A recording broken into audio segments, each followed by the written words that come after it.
থুতু থেকেই আয় প্রায় ৮ লক্ষ টাকা। নয়া রেকর্ড গড়ল শিয়ালদা ডিভিশন। নমস্কার, দেখছেন দেশ বিদেশে প্রতিদিন, সঙ্গে আমি সেতু। আবারও একবার বিরাট রেকর্ড গড়ল শিয়ালদাহ ডিভিশন। সম্প্রতি একটি বিশেষ অভিযান চালিয়েছিল পূর্ব রেলের শিয়ালদা বিভাগ।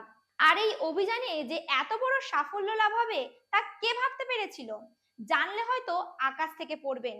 ২০২৫ সালে শুধুমাত্র এপ্রিল মাসে থুতু ফেলার সিদ্ধান্তে এক অভূতপূর্ব বিশেষ অভিযানে থুতু ফেলার ৬,১৯৩টি ঘটনার রেকর্ড করেছে।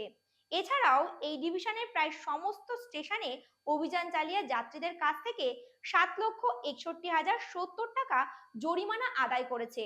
হ্যাঁ, একদম ঠিকই শুনছেন। রেলওয়ে চত্বর সহ পাবলিক প্লেসে থুতু ফেলা বা নোংরা করা সম্পূর্ণ নিষিদ্ধ। তারপরেও এমন বহু মানুষ আছেন যারা এই সকল নিষেধাজ্ঞাকে রীতিমতো বুড়ো আঙুল দেখিয়ে নিজেদের স্বভাবসিদ্ধ কাজ করে চলেছেন। তবে এবার অনেকের জন্য এই কাজ করাই কাল হলো। ভারতীয় রেলওয়ে বিধি ২০১২ অনুসারে একটি শাস্তিযোগ্য অপরাধ, বিশেষ করে নিয়ম ৩ রেলওয়ে প্রাঙ্গণে থুতু ফেলা নিষিদ্ধ করে এবং নিয়ম ৪ এই নিয়ম লঙ্ঘনের জন্য ৫০০ টাকা পর্যন্ত জরিমানা আরোপ করে।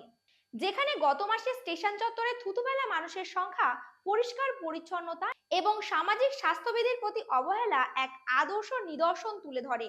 যাই হোক, এই ঘটনা প্রসঙ্গে বড় তথ্য দিয়েছেন শিয়ালদহের ডিআরএম রাজীব সাক্সেনা। তিনি বলেছেন যে এক মাসে থুতু ফেলার ঘটনা শনাক্ত হওয়ার সংখ্যা সত্যি হতাশাজনক।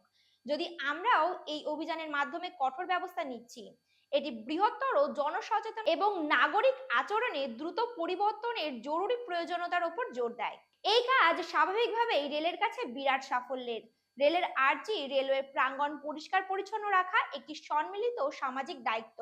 আসুন আমরা আমাদের রেলওয়ে স্টেশন এবং চলাচলকারী এলাকা পরিষ্কার ও স্বাস্থ্যকর রাখার জন্য একসাথে কাজ করি।